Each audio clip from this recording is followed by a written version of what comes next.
चमोली की ठंडी ठंडी पहाड़ियों पर काशी नाम का एक आदमी चाय बेचा करता था। पहाड़ी इलाका होने के कारण वहाँ बारिश होती रहती थी और ठंड भी बहुत होती थी। साहब, ठंड बहुत है और ऊपर से ये बारिश बारिश का कोई भरोसा नहीं यहाँ साहब। जब तक बारिश थोड़ा थम नहीं जाती तब तक आप मेरी इस छोटी सी दुकान में बैठकर मेरे हाथों की चाय पीजिए। ठीक है भाई, मेरे लिए और मेरी पत्नी के लिए एक एक कप चाय बना दो। चाय बढ़िया होनी चाहिए, मसाले वाली। साहब, आप एक बार मेरे हाथ की चाय पियोगे तो बार बार मांगोगे फिर। यहाँ कोई भी घूमने आता है तो मेरी चाय पिए बिना नहीं जाता, क्योंकि यहाँ ठंड बहुत है और एक मेरी ही चाय है जो लोगों की ठंड भगाती है। बारिश अब रुक चुकी थी। काशी की छोटी सी दुकान में सभी चाय पी रहे थे और उसकी चाय की बहुत तारीफ भी कर रहे थे। ऐसे ही पूरा दिन बीत जाता है और काशी की दुकान बंद करने का समय भी हो जाता है। काशी अपनी दुकान बंद करके घर जा ही रहा होता है कि तभी अचानक उसका पैर फिसलने की वजह से वो पहाड़ के किनारे जाकर गिरता है। उसका आधा शरीर खाई में लटका हुआ होता है। बचाओ, बचाओ, कोई बचाओ मुझे, नहीं तो मैं खाई में गिर जाऊंगा। साहब, साहब, आप खड़े खड़े क्या देख रहे हो? मेरी जान बचाओ। मेरा मेरा हाथ पकड़िए जल्दी, मेरा हाथ फिसलने वाला है। मैं ज्यादा देर तक ऐसे नहीं रह सकता। वहाँ जाने की सोचना भी मत। अरे कहीं उसे बचाने के चक्कर में आपका पैर फिसल गया तो? ना बाबा ना, आप नहीं जाओगे वहाँ, मैंने बोल दिया बस। यहाँ और भी लोग हैं, वो बचा लेंगे इसे। साहब, आप ही मेरा हाथ ऊपर खींच लीजिए और मेरी जान बचा लो। आ, आ, आ, मेरा हाथ फिसल रहा है। आप इतने लोग खड़े हैं यहाँ, मेरी तरफ कोई बढ़ता क्यों नहीं? तभी वहाँ जोरों से बारिश हो जाती है। सभी सैलानी बारिश से बचने के लिए अपनी अपनी गाड़ियों में बैठकर वहाँ से चले जाते हैं, काशी को वहाँ अकेला छोड़कर। उसकी जान बचाने के लिए भी कोई आगे नहीं बढ़ता। आखिरकार काशी हिम्मत हार जाता है। उसका हाथ छूट जाता है और वो चिल्लाता हुआ पहाड़ी से सीधा नीचे खाई में जाकर गिरता है। इतनी ऊपर से गिरने से वो मर जाता है और मरते ही भूत बन जाता है। मैंने कितनी गुहार लगाई, मुझे बचा लो, मुझे कोई तो बचा लो, पर किसी ने नहीं बचाया मुझे। आखिर क्यों? मुझ गरीब पर क्या किसी को तरस नहीं आया? कोई बात नहीं, पर अब मैं भूत बन चुका हूँ, सबसे बदला लूंगा, यहाँ आने वाले हर इंसान से।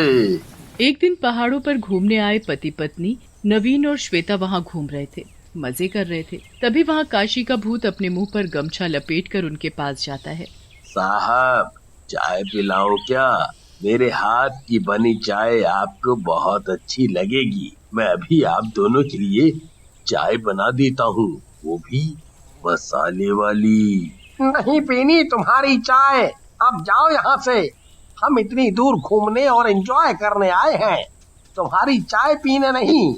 मैडम, आप ही बोलिए ना साहब को, एक बार पी लीजिए मेरी चाय। अगर मेरी चाय पसंद ना आए तो पैसे नहीं देना। नवीन, वो बेचारा इतना बोल रहा है तो पी लीजिए ना चाय। एक कप चाय में क्या जाता है? वैसे भी इतनी ठंड में चाय पीने का मजा कुछ और ही है।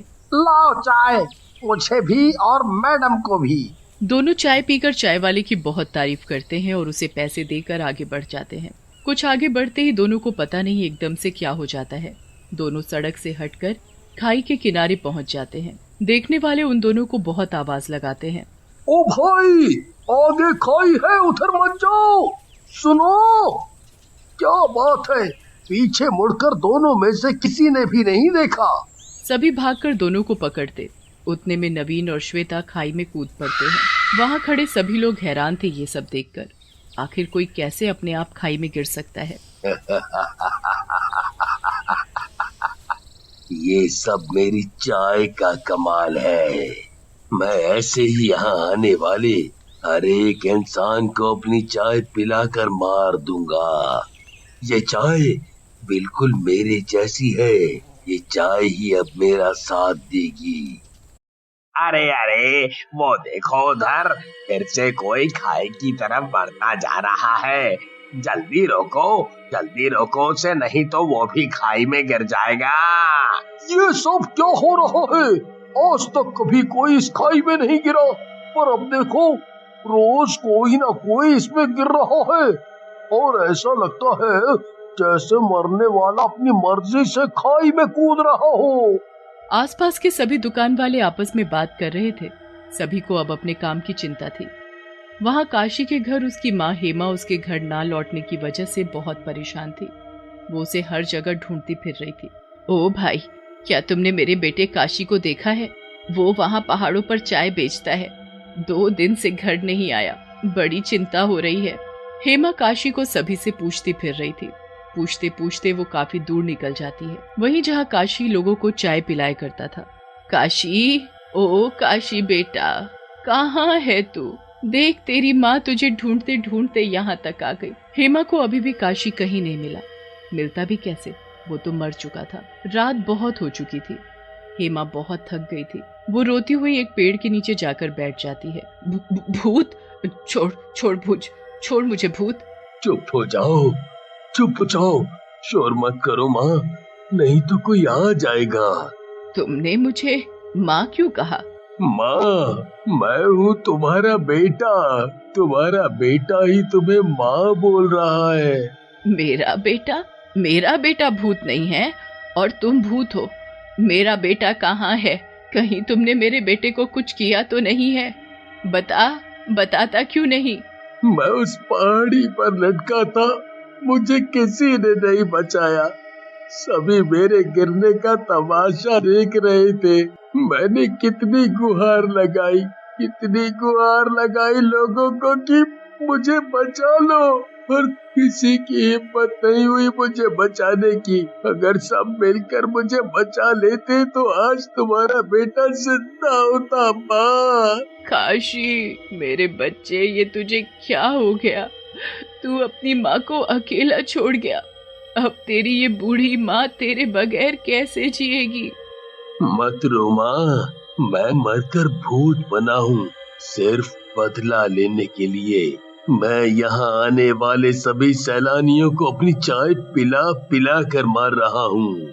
यहाँ जो भी आता है मैं उसे चाय पिलाकर खाई में गिरा देता हूँ। पर बेटा, ये सब गलत है।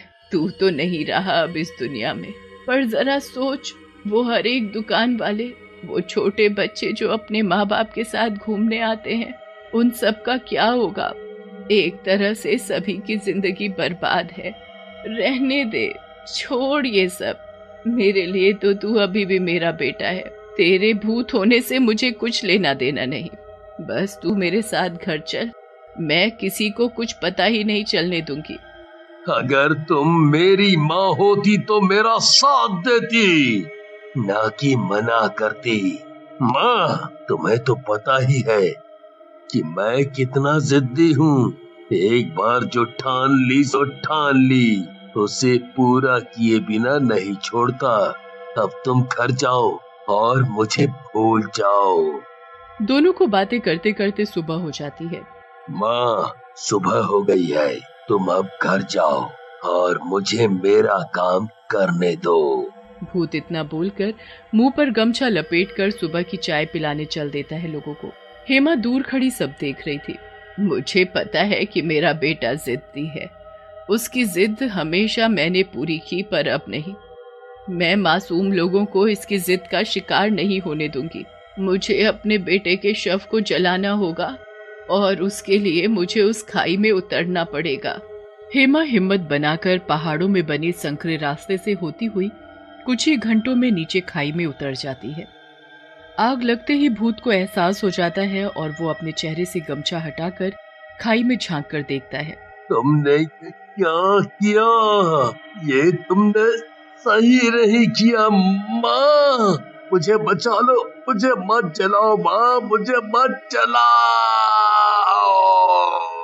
बस फिर क्या था, भूत जलते ही गायब हो गया और हेमा वापस अपने घर पर। वहां हर एक इंसान को पता चल चुका था कि काशी भूत था और वही भूत बनकर सभी लोगों को मार रहा था।